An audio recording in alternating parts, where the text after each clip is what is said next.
Ladies and gentlemen, hello and welcome to Behind the Screens, a new interview show where we get down and dirty with the world's top digitally aligned humans to get to know more about them and what makes them tick and how they got to be where they are today.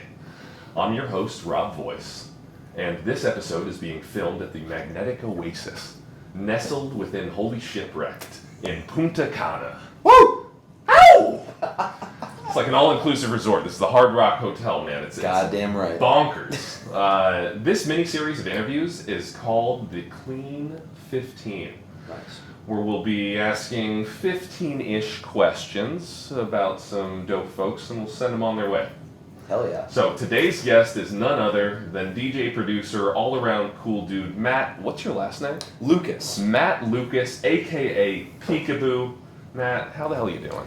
Dude, I'm thriving. Yeah? I'm fucking thriving. Island's treating you well? I have always wanted to go to Holy Ship, even if it's not on a boat, but I think it's great on this resort. Like, it's so everything is just so easy. I just feel free, and it's just a great vacation for me before I tour, so. Fucking unreal, honestly. Yeah, the transition from ship to this, really? like from being trapped in a ship. Yeah. To have the freedom of the island. That's what I like about it. It's incredible. Yeah, the freedom. That's what I like about it. Yes. Okay, so the first question is, suds or no suds? Like in a tub? Yeah, do we want suds? Some oh, suds? 100%. Okay. You gotta get the so jet. We gotta add some suds. Yeah, or else we're just sitting in like we got a warm jet. water. We're just sitting in warm water together. Yeah, that's not as dope.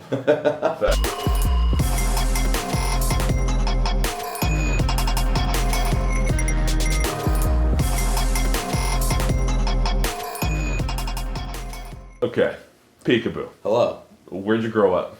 I'm from Detroit. Well, I didn't grow up like in the city, but I grew up, in the Metro Detroit area, so like the suburbs, like Bloomfield Hills. I lived in Grosse Pointe for a little bit. But yeah, just Bloomfield Hills, Metro Detroit area, and I live in LA now. I've been there for 2 years. Okay. So it's been great. And now, who the hell is Kurt? Can you tell me about Kurt? Kurt? Kurt. Who's Kurt? Well, what does the name Kurt mean to you? Do you have a good friend that's named Kurt? I have a good friend named Kurt from high school. Yeah, so who's Do you know that? Kurt? Who's he been in your life? Do you know Kurt Melanie? I mean, I don't know that I necessarily know him. Oh, okay. Well, yeah. Tell me about him. I've got a friend Kurt who I was in a jazz band with, and he played upright bass and I played trumpet, and so we did that plus like all the high school musicals. So I played like lead trumpet on Shrek and like all Bye Bye Birdie and whatnot. Really? Yeah, I used to do that all the time. It was what? My favorite. Yeah, I did jazz band and symphonic band, marching band. Okay, that is. Yeah, I did it all. Amazing. And Kurt, it's funny you say that is because Kurt, I just ran into him. I just bought this watch from him because he works. You bought a watch from Kurt? So these watches are made only in Detroit. Okay. They're handmade, and they. I go to the Shinola store in Ann Arbor, Michigan, with my dad like every time I go. To visit him because it's like our favorite store. It's like a bonding thing. Yeah. But I went in there and I ran into him and I haven't seen him in like 10 years, maybe a little less. I saw him in there. I'm like, you work here? He goes, yeah, I work here. I'm like, wait, do you want to buy me a watch? Sell me a watch? I'm like, he's like, yeah. So I bought this exact watch from him, literally in November. So it's funny that you say that. Okay, so I'm lying a little bit because actually earlier today I met Kurt randomly on the beach. So. Oh, you're talking about Kirk. Oh, shit. Oh, his name is Kirk. Kirk? Yes, Kirk. Oh, man. I was confused. Yeah, okay, he told me about that.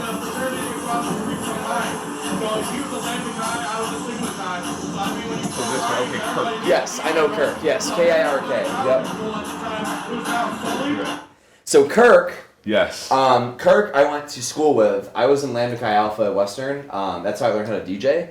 I literally started DJing their parties when I was a freshman, and then they just shortly brought me on to just recruit whatever I got in. Mm-hmm. And the reason I joined is because like they were just really good guys. They weren't like traditional frat guys like Sperry's and whatever. Yep.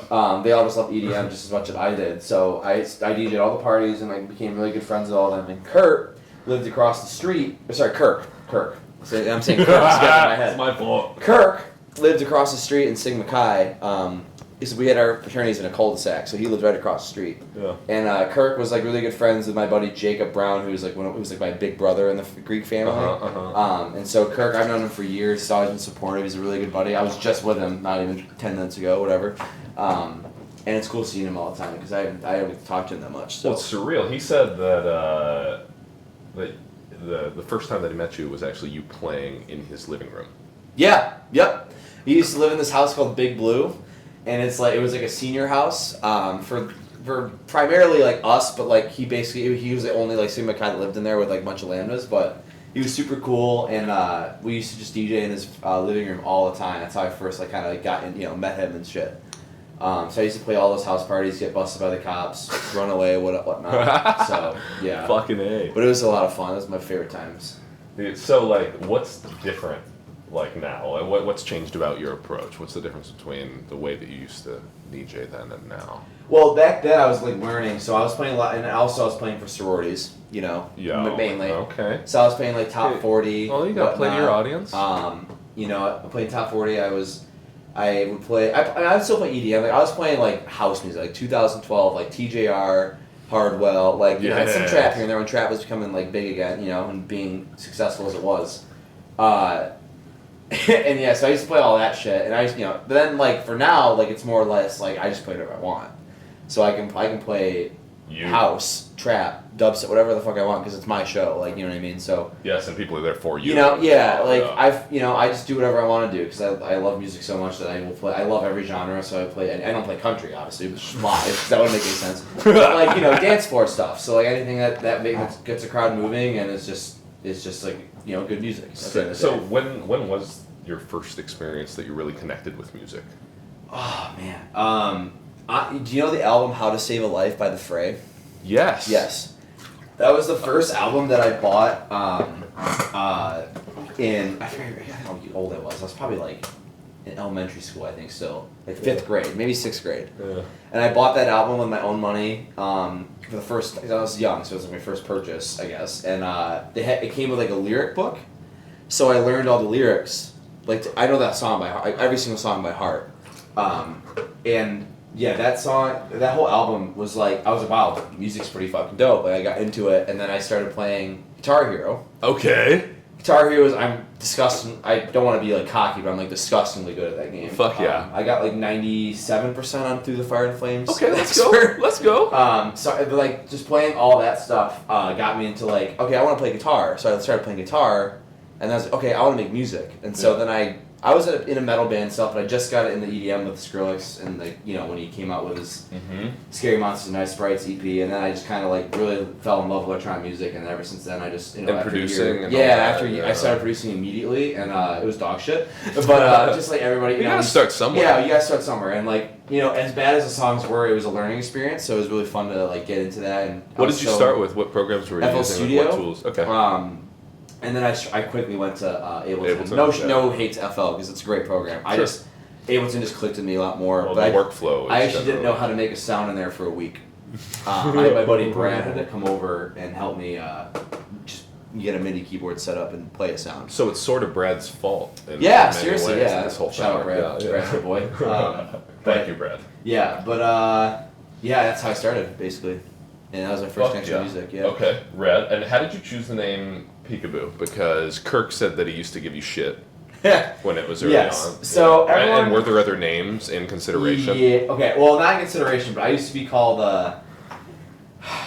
Brace yourself. Oh. I used to be called DJ Frat Lucas. Okay. Because I walked into my fraternity brother's room, and he just goes, Matt Frat, and that was it. You just kind of linked the two. Forever. And ever since then, I got called that, and I basically.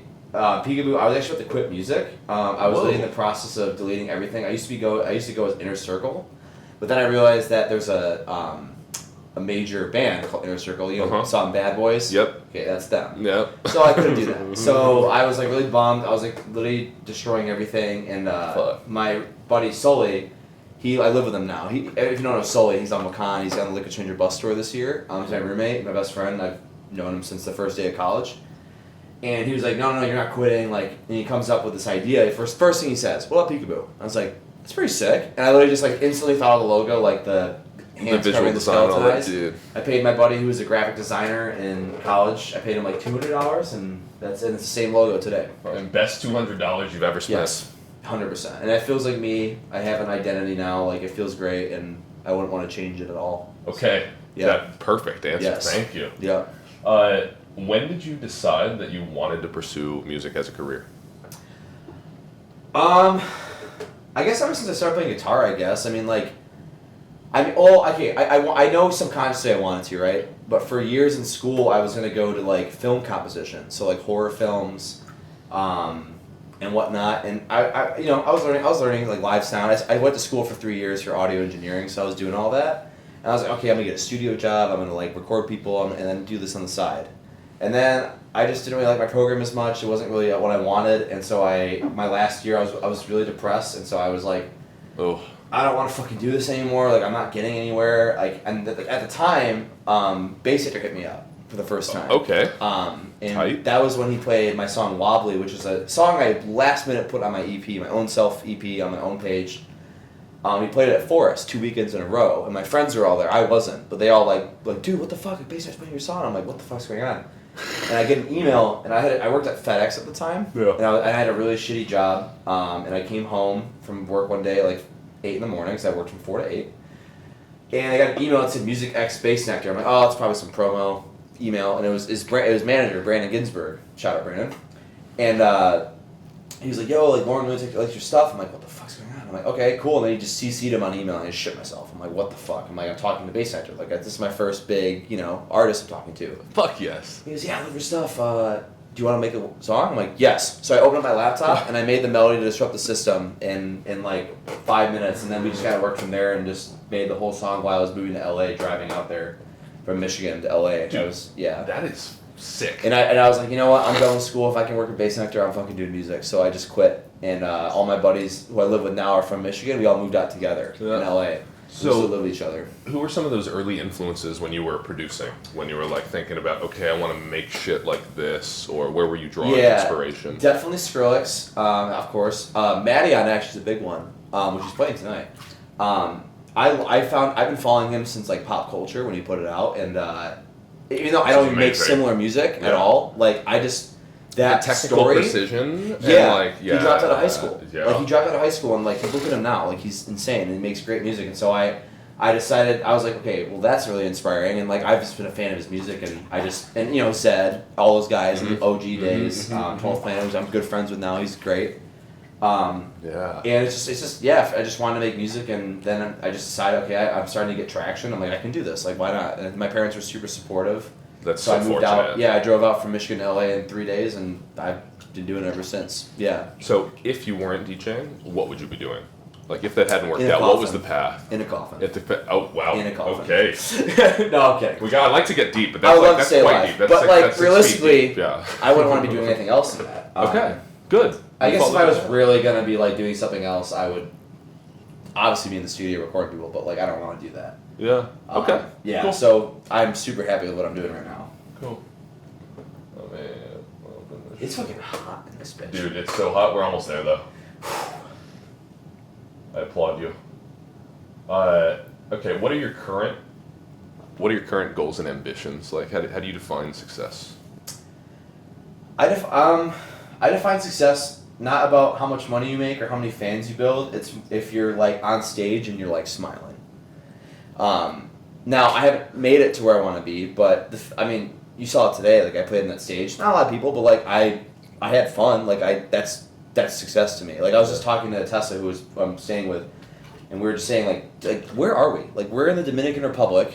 I would never see myself here. Yeah. So I was like, this is incredible. I'm super fortunate, and I don't know. It's just crazy to me. Like I think success is just being able to travel where you want to go in this industry, and just not. It's not really about the money. It's not about the. It's obviously about the fans. I love them, right? It's not about how many you have. Like if you're making really good music and you're just enjoying it and you really like what you're putting out, I think that's success. Like Well, and you won basically. yeah, right? and I'm having a lot of fun writing, and I've always have, and I never try to steer to some gimmick. I just try to do my own thing, and if you can create your own lane, that's success. Yeah, and so what in creating that success, do you have a particular like habit or ritual or some like nugget that you would say attributed to that success?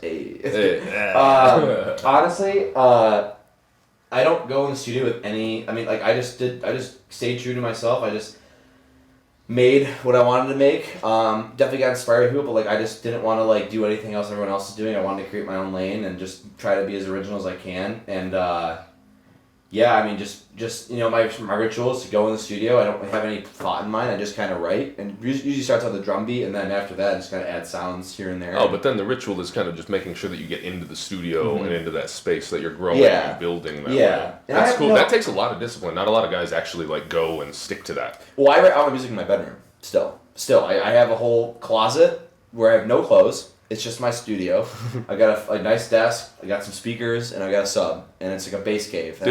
That's what you need to like feel it. Yeah, right? Is that like feed it? And I can write in studios sometimes, but I don't really have that much fun in professional studios. I feel like better in studios are just like it's home.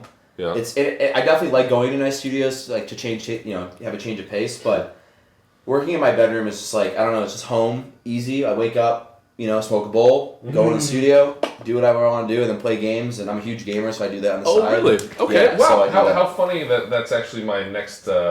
Literally my next question. Oh, really? Yeah. So I'm a gamer through and through. Nice. Like, my whole life has been about video games, competitive gaming. Same.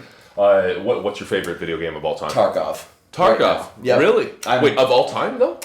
Of all time? If you had to pick of all one? time. Yeah, Okay. I think you meant like favorite. Okay, of all time, probably Legend of Zelda: Twilight Princess for GameCube, not Wii. Yes. I like it on GameCube. I'm like that about all of my games. I'm Melee life. Okay. Yep. Yeah. Melee. Yep. Yeah. I'm good. I'm okay at Smash. I'm pretty trash at it, but well, it's like if you don't. I'm like a FPS. If you hadn't been in the lab, practicing, it's Yeah. just too much mechanical input. But yeah, no. So Zelda Twilight Princess. But currently my favorite game is Tarkov. Like I've been playing it nonstop. It's gross. And you're more of an FPS man. Generally. Yeah. Like I love playing COD. I've been playing it on PC now for a year and a half, 2. Like it's been gross. I've got some nasty clips to upload, but yeah, Tarkov is my favorite, man. Oh, we gotta see the Peekaboo highlight reel. I know. I gotta get some record kill clips. reels. Okay. I record clips, and I'm gonna try to compile. Oh, and then you a can bunch cut of it to your music. Yes. Oh, you've got. That's what I want to do because I think it'd be really fun. I did that with Italia in 1944 actually. Oh shit! I compiled a bunch of clips of it, and then I put my own music in there. Yeah. Oh, dude, fuck yes. Yeah. And what is your number one hobby now? I would assume non-music related is video games. Of course. Okay. Yes. Easy. And this is the big one, the important one. We're looking forward. How does it feel to have gone from that DJ playing frat parties to almost quitting and getting out of the industry to now you're on the precipice of your first headline tour? It's pretty wild, man. Like it all happened really fast. My manager and I always talk about it because like it just kind of blew up really fast, unexpectedly, and I didn't really think it was gonna be that fast. And what was that timeline like? Like what? I mean, I started touring as Peekaboo in when did I move out? Like 2017-ish, 2018, January 2018. So I played it in Atlanta for my first show as Peekaboo. And then from there, here I am. Like it's just been wild. Like I've just been working really hard. My managers are like a huge part, and my agents are just a huge part of the team. Like they really like are working 24/7 for me. Even this tour, just planning it, like the shit that they're doing that I don't even know about, like just like that I've been hearing, like planning is like, you guys are incredible. Like what the fuck? I would never know this shit. Like then big ups and thanks to them. Yeah, like, CO2, lasers, like all the visuals, like and I'm super grateful because I met them so fast. First few months I got to LA, and ever since then we just worked really well. We're really good friends, and the whole team is. My TM's here, Hope. She's incredible. She's killing it. She makes everything super easy for me. Well, including this interview, I wouldn't have had you here. Yeah, exactly. Hope, yeah. Exactly. So awesome. Really, with my team, I think the most and stuff. But yeah, I mean, it's crazy, man. It's a wild ride, and I wouldn't want to be anywhere else, really. So. Fuck yes. Yeah. Do you have any final thoughts, shout outs, this kind of thing? Shout out my parents for supporting me, because I know a lot of DJs that don't have that, and if I didn't have that, I wouldn't be where I was. What's up? Shout out my friends too, same thing. They still support me. I still hang out with the same people. Yeah. They come to all my shows whenever they are there, and sick. Yeah, that's basically it. And your tribe. Shout out my team, and shout out fans, and shout out music. Cool. Seriously, yeah. So where can people find you? Where can Twitter, we keep up Instagram, with the tour? All of it is just straight up Peekaboo? Yep, Peekaboo Beats. That's it. Everything. Peekaboo Beats, got it. It's all you gotta type. We'll add a little bug, like something like this. Yeah, add it right this. Here. There you go. Radical. My dude. Have a great rest of your holy shit. Yes, cheers. You too. Appreciate you. Thank you so much. Thanks, Have guys. a great night. This is Rob Voice from Magnetic Magazine, tuning out. Peace.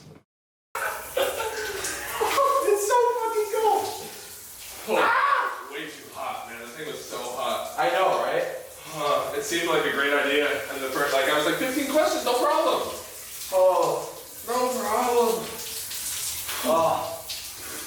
Whew. This is Peekaboo signing off.